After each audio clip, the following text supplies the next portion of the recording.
प्यारे बच्चों, उम्मीद है आप सब लोग अच्छे होंगे। तो इस वीडियो में हम लोग बात करने वाले हैं यूरोट्रोपिन और आरडीएक्स के बारे में।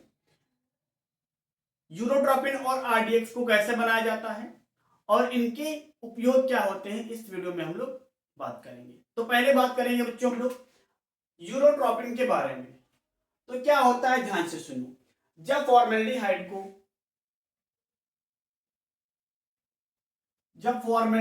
को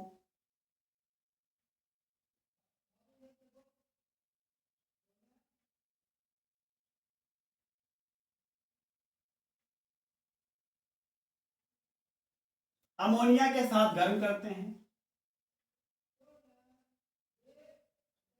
अमोनिया के साथ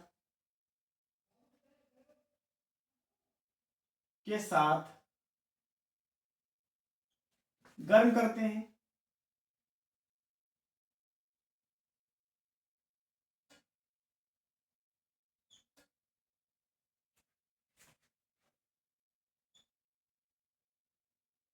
जिससे बच्चे यूरोट्रोपिन बनता है।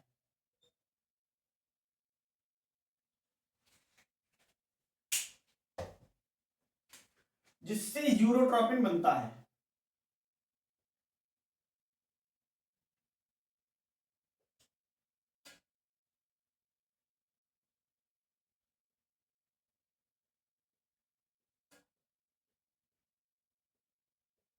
हाँ बच्चों, क्या होता है, जब फॉर्मेल्डिहाइड को अमोनिया के साथ गर्म करते हैं तो फॉर्मेल्डिहाइड होता है। यहां पे विशेष कंडीशन होती है, हमारे पास जो एल्डिहाइड यूज करना है वो फॉर्मेल्डिहाइड ही होनी चाहिए। ये बच्चों एक विशेष कंडीशन होती है आरडीएक्स बनाने के लिए। जो हमारे पास एल्डिहाइड होनी चाहिए वो फॉर्मेल्डिहाइड होनी चाहिए। क्योंकि जब हम लोग अन्य एल्डिहाइड, एस्टल्डिहाइड या प्रोपेल्डिहाइड, जैसे एस्टल्डिहाइड को हम लोग अगर गर्म करेंगे अमोनिया के साथ, तो ये आरडीएक्स या कोई अन्य पदार्थ, या मतलब आरडीएक्स नहीं बनाता, दूसरे पदार्थ बनाता है जो लगभग सभी एल्डिहाइड बनाते हैं। यानी कि आप यहाँ पे एस्टल्डिहाइड ने लिख दिया है, यहाँ पे कोई भी आप एल्डिहाइड लिख सकते हो, यानी CH3 के स्थान पर आप कोई एल्कीन लगा सकते हो। तो एक विशेष कंडीशन में ये रिएक्शन होती है फॉर्मेल्डिहाइड वाली। केवल फॉर्मेल्डिहाइड अमोनिया से क्रिया करके एक विशेष कंपाउंड यूरोट्रोपिन बनाता है। बाकी जितने भी एल्डिहाइड होते हैं अमोनिया से क्रिया करके एल्डिहाइड अमोनिया ही बनाते हैं। क्या होता है, ध्यान से सुनो। यहां से ऑक्सीजन जो होता है, ऑक्सीजन का द्विबंध, ऑक्सीजन और कार्बन के मध्य में जो द्विबंध उपस्थित होता है वो टूट जाता है। ऑक्सीजन और कार्बन के मध्य में जो द्विबंध उपस्थित होता है वो टूट जाता है, जिससे दोनों की एक एक वैलेंसी खाली हो जाती है। तो यहां से अमोनिया से एक जो हमारे पास ऑक्सीजन की वैलेंसी खाली है उसके साथ हाइड्रोजन जुड़ता है, और एक जो कार्बन की वैलेंसी खाली होती है उसके साथ NH2 समूह जुड़ जाता है। तो इसको बच्चों हम लोग इस तरीके से ले सकते हैं, CH3H, COH और NH2। तो इसका नाम होता है बच्चों एस्टल्डिहाइड अमोनिया,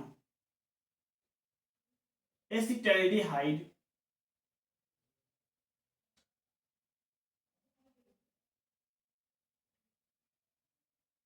अमोनिया। तो बच्चों आपको याद रखना पड़ेगा, आप जब कोई भी एल्डिहाइड, एस्टल्डिहाइड, प्रोपेल्डिहाइड या ब्यूटेल्डिहाइड, कोई भी एल्डिहाइड आपको अगर अमोनिया के साथ गर्म करेंगे तो एल्डिहाइड अमोनिया बनेगा। जितने कार्बन का आप एल्डिहाइड लेंगे तो वो एल्डिहाइड अमोनिया बनेगा। यूरोट्रोपिन यानी कि जब अमोनिया के साथ फॉर्मेल्डिहाइड रिएक्शन करता है तो एक विशेष कंपाउंड बनता है जिसे हम लोग यूरोट्रोपिन कहते हैं। तो बच्चों आप बाकी एल्डिहाइड की रिएक्शन तो इसी तरीके से आप कर सकते हो। यहां से आप डबल बॉन्ड टूटेगा, एक कार्बन की वैलेंसी कम होगी और एक ऑक्सीजन की, जिसके साथ ऑक्सीजन के साथ NH3 से एक हाइड्रोजन जुड़ जाएगा और कार्बन के साथ में NH2 समूह जुड़ जाएगा। लेकिन फॉर्मेल्डिहाइड की एक विशेष रिएक्शन होती है अमोनिया के साथ, वो यूरोट्रोपिन बनाता है। बच्चों यूरोट्रोपिन का फार्मूला होता है हेक्सामेथिलीन टेट्रामीन, हेक्सामेथिलीन टेट्राएमीन। बच्चों CH2 का होल 6N4, इसे बोलते हैं हेक्सामेथिलीन और ये टेट्राएमीन। तो ये रिएक्शन होता है। अब बच्चों रिएक्शन को ध्यान से देखो, काफी आसान रिएक्शन होता है। जब फॉर्मेल्डिहाइड को आप अमोनिया के साथ गर्म करते हो तो बन जाता है हेक्सामेथिलीन और टेट्राएमीन। अब ध्यान से देखना है, वैलेंसी की बात करी, हेक्सामेथिलीन बच्चों CH2 का होल 6N4। अब यहाँ पर जितने कार्बन है फॉर्मेल्डिहाइड में उतने लगाएंगे, क्योंकि यहीं पे कार्बन है, इसके साथ कार्बन नहीं है, तो 6 कार्बन है तो यहाँ पर 6 लगा देंगे। और जितने नाइट्रोजन है उतने आपको लगाने हैं इधर अमोनिया के, क्योंकि हमारे पास जो नाइट्रोजन है वो केवल अमोनिया में है, तो आप यहाँ पे लगा दोगे 4। अब देखना है हमारे पास क्या बचा हुआ है, 6 ऑक्सीजन बचे हुए हैं।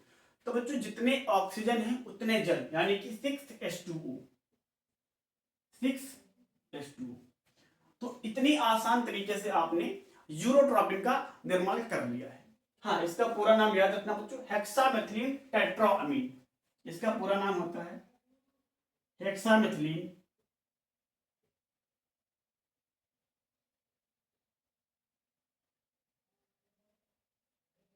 और टेट्राएमीन।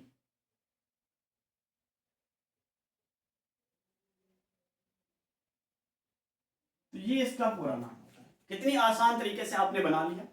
अब ध्यान से सुनो, इसकी स्ट्रक्चर की बात करते हैं। हमारे पास जो ये हेक्सामेथिलीन टेट्राएमीन यानी कि जो यूरोट्रॉपिन है, इसकी संरचना कैसे बनाई जाती है। तो क्या होता है बच्चों, आपको एक बेंजीन टाइप सा रिंग बनाना है, इस तरीके का बड़ा सा बेंजीन रिंग बना लेना है। इसकी संरचना बहुत ही आसान होती है। आपको एक बड़ा सा बेंजीन रिंग बनाना है और उसके 6 कार्बन को थोड़ा सा हम इस तरीके से साफ कर ले रहे हैं। तो आपको पहले यहां पर लगाना है नाइट्रोजन, फिर आपको एक गैप छोड़ देना है, फिर से नाइट्रोजन लगा देना है, और फिर एक गैप छोड़ना है, फिर नाइट्रोजन लगाना है। तो आपको इस तरीके से 3 नाइट्रोजन लगाने हैं, और आपने जहां पे स्पेस छोड़ा हुआ है वहां पर CH2 लगा देंगे। CH2 बच्चों,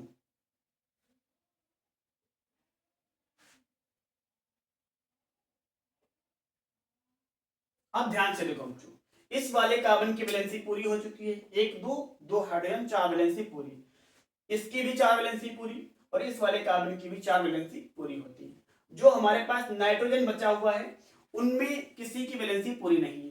इसके पास एक वैलेंसी खाली है, इस वाले नाइट्रोजन के पास भी एक वैलेंसी खाली है, इस वाले नाइट्रोजन के पास भी एक वैलेंसी खाली है। तो अभी हमने 3 CH2 का यूज किया है, अभी भी हमारे पास 3 CH2 बचे हुए हैं और एक नाइट्रोजन बचा हुआ है। तो जो नाइट्रोजन बचा है उसके बीच में लगा देंगे बच्चों हम लोग, जो नाइट्रोजन बचा हुआ है बीच में लगा देंगे। अब ध्यान से सुनो क्या होता है, हमारे पास एक जो 3 CH2 बचे हैं, इस वाले नाइट्रोजन के बीच में एक, और एक इस वाले नाइट्रोजन के बीच में, और एक CH2 इस वाले नाइट्रोजन के बीच में लगा देंगे। तो CH2, यहां पर भी CH2 और यहां पर भी CH2, इस तरीके से लगा देंगे। तो बच्चों हमारे पास ये बन जाता है RDX का स्ट्रक्चर। तो बच्चों ये हमारे पास ये जो होता है इसका यूज क्या होता है, RDX का यूज कहां पे होता है। तो आपने एक बीमारी सुनी होगी गठिया वाली, गठिया रोग। तो बच्चों इसका यूज होता है गठिया रोग के उपचार में। अगर किसी के गठिया रोग है, गठिया रोग, तो आप यूरोट्रॉपिन की सहायता से मदद कर सकते हैं। लेकिन इसका इस्तेमाल करने से पहले डॉक्टर की सलाह जरूर लें। बिना डॉक्टर की सलाह के इसका यूज ना करें। तो बच्चों अब आपको उम्मीद है ये टॉपिक यानी कि यूरोट्रॉपिन तो समझ में आया होगा। जब फॉर्मेल्डिहाइड को अमोनिया के साथ गर्म करते हैं तो यूरोट्रॉपिन बन जाता है। अब बैलेंसिंग की बात करें तो जितने कार्बन फॉर्मेल्डिहाइड में लगाना है, जितने हमारे पास नाइट्रोजन है अमोनिया के पास लगाना है। अब यहाँ पर हमारे पास 6 ऑक्सीजन है तो 6 जल निकलेंगे, बैलेंसी आपकी हो जाती है। अब बात करेंगे हम लोग यूरोट्रॉपिन की, RDX की बात है। तो RDX कैसे बनता है, यदि बच्चों आपको ये बनाना आ गया है यूरोट्रॉपिन, तो RDX यहीं से बन जाता है। अब क्या होता है हमारे पास, जो हमारे पास यूरोट्रॉपिन है एक जटिल चक्रीय यौगिक होता है। यूरोट्रॉपिन एक जटिल चक्रीय यौगिक होता है। तो यदि इसको हम लोग नाइट्रिक अम्ल के साथ गर्म कर दें, इसको हम लोग सधुप नाइट्रिक अम्ल, कौन सा नाइट्रिक अम्ल, सधुप नाइट्रिक अम्ल, यदि हम लोग इसको सोडियम नाइट्रिक अम्ल के साथ गर्म कर दें तो हमारे पास बन जाता है RDX। क्या बन जाता है बच्चों? RDX। अभी इसका हम लोग फुल नेम की बात करेंगे, इसके यूज की भी बात करेंगे। तो अब क्या होता है, ध्यान से सुनो। हमारे पास क्या होता है, जब HNO3 लगाते हैं इसके साथ, तो जहां जहां पे नाइट्रोजन है वहां पर नाइट्रोजन हट करके NO2 समूह आ जाता है। कौन सा समूह बच्चों? NO2 समूह। और जो ये बीच का हमारे पास 3 कार्बन यानी कि 3 CH2 और एक नाइट्रोजन है, ये बीच वाले 3 CH2 समूह और एक नाइट्रोजन, ये भी हट जाते हैं। तो रिंग कुछ इस तरीके से बन जाती है। उसी तरीके से आपको बेंजीन तो बनानी है, बीच में आपको ये थोड़ा सा स्पेस कर देना है। जहां जहां पे नाइट्रोजन लगाए थे पहले, आपको वहां पर लगाना होगा NO2 समूह। हाँ बच्चों, NO2 समूह, एक NO2, फिर एक स्पेस दे आपको खाली छोड़ना है, यहां पर NO2 लगा देंगे और एक NO2 आपको यहां पर लगाना है। यहां पर वही रहेगा जिस तरीके से पहले आपने CH2 लगाए थे, उसी तरीके से आप CH2 लगा देंगे। यहां पर CH2, यहां पर भी CH2 और यहां पर भी CH2। तो बच्चों इसको हम लोग बोलते हैं यूरोट्रॉपिन। ये हो जाता है यूरोट्रॉपिन की संरचना। तो क्या करना है हम लोग, यूरोट्रॉपिन को यानी कि RDX को अगर हम लोग सोडियम नाइट्रिक अम्ल के साथ गर्म कर देते हैं तो उससे बन जाता है RDX। बच्चों अगर आप यहां भी बैलेंसिंग की बात करते हो तो ध्यान से सुनो। हमारे पास 3 NO2 लगे हुए हैं, तो यहां पर 1 NO2, 2 NO2 और 3 NO2, तो यहां पर भी 3 लगा देंगे। यहां पर कितने लगाएंगे बच्चों? 3 लगाएंगे। अब यहां से क्या होता है, ध्यान से सुनो। 1 नाइट्रोजन, 2 नाइट्रोजन, 3 नाइट्रोजन, एक ये वाला, 4 नाइट्रोजन हट जाते हैं, जिससे 4 NH3 निकल जाता है। 4 NH3 निकलता है बच्चों। और बच्चों हमारे पास कितने कार्बन बचे हुए हैं? 1 2 3 कार्बन हमने ये हटा लिए, 1 2 3 कार्बन, तो 3 निकलता है बच्चों फिर से फॉर्मेल्डिहाइड। 3 फॉर्मेल्डिहाइड फिर से निकल जाता है। अगर इसकी बैलेंसिंग की बात करें तो, क्योंकि हमारे पास NH3 यहाँ पे NO2 जो NO3 है, NO2 NO2 NO2 लग जाता है। यहाँ पे क्या बचता है? 3 हाइड्रोजन और 3 ऑक्सीजन बच जाते हैं। 3 हाइड्रोजन बच्चों और 3 ऑक्सीजन बच जाते हैं, क्योंकि NO2 निकाल लेंगे यहाँ से, तो 1 2 3 हटा लिया, 3 ऑक्सीजन बचे और 3 हाइड्रोजन बचे। और यहाँ पे क्या बचा था हमारे पास, ध्यान से सुनो। एक CH2 ये वाला, एक CH2 ये वाला, एक CH2 ये, 3 CH2, तो यानी कि CH2 है हमारे पास, इसके साथ O जुड़ जाता है। तो ये अगर इसको सही तरीके से लिखे तो Sc, क्योंकि 4 हमारे पास यहाँ पे 2 हाइड्रोजन है, तो Hc और फिर से एक HO। ठीक है बच्चों, क्योंकि हमारे पास यहाँ पर ध्यान से देखो 2 हाइड्रोजन 1 कार्बन है, तो Hc और एक फिर H, और यहां से कितना ऑक्सीजन? 1 oxygen, SCHO। इसी तरीके से ये वाला भी फॉर्मेल्डिहाइड में चेंज हो जाएगा और ये वाला CH2 भी फॉर्मेल्डिहाइड में चेंज हो जाता है। क्योंकि अब यहाँ पे याद रखना CH2 है, यानी कि इस CH2 के साथ में, तीनों CH2 के साथ में ये तीनों ऑक्सीजन एक एक करके जुड़ते हैं। यहाँ पे क्या होता है, CH2 होता है तो HC, एक और हाइड्रोजन है तो H, और ये वाला एक ऑक्सीजन, तो बन जाता है फॉर्मेल्डिहाइड। तो 3 हमारे पास ऑक्सीजन है, 3 CH2 है, तो 3 ऑक्सीजन एक CH2 के साथ जुड़कर 3 फॉर्मेल्डिहाइड बनाते हैं। और हमारे पास बचा क्या हुआ? 4 नाइट्रोजन, जो अमोनिया के रूप में निकल जाते हैं। तो अगर बच्चों आपके बैलेंसिंग की बात करना है तो आपको ये लिखना है, वरना आप इसकी बैलेंसिंग करो या ना करो आप पर निर्भर करता है।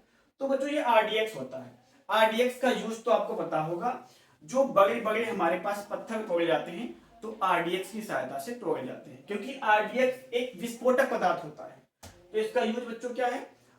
बड़े बड़े पत्थरों को तोड़ने के लिए, क्योंकि RDX एक विस्फोटक पदार्थ होता है।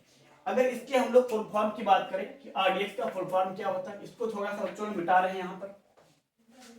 तो RDX का फुल फॉर्म होता है research and development explosive. Research, RDX के फुल फॉर्म की बात करेंगे हम लोग, तो RDX का फुल फॉर्म होता है रिसर्च एंड डेवलपमेंट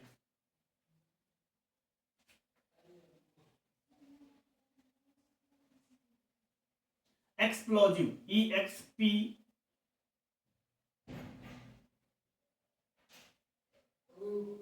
एक्सप्लोजिव। जो बच्चों इसका फुल फॉर्म होता है रिसर्च एंड डेवलपमेंट एक्सप्लोजिव होता है। इसको बहुत सारे लोग या इसको रियल नेम में बोला जाता है रॉयल इसका जो रियल नेम होता है बच्चों वो होता है रॉयल डिमोलेशन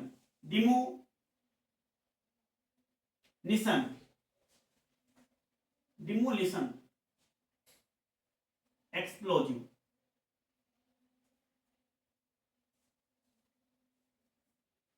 और इसका बच्चों यूज क्या होता है बड़े पत्थरों को तोड़ने के लिए, क्योंकि यह एक RDX होता है जो कि विस्फोटक पदार्थ है।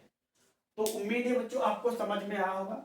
हाँ, आपको इसको बोल सकते हो रिसर्च एंड डेवलपमेंट एक्सप्लोजिव, या इसका जो रियल नेम होता है वो होता है रॉयल डेमोलिशन एक्सप्लोजिव। तो उम्मीद है बच्चों आपको ये बातें समझ में आई होंगी। वीडियो अच्छा लगा हो तो वीडियो को लाइक करो और चैनल को सब्सक्राइब करो।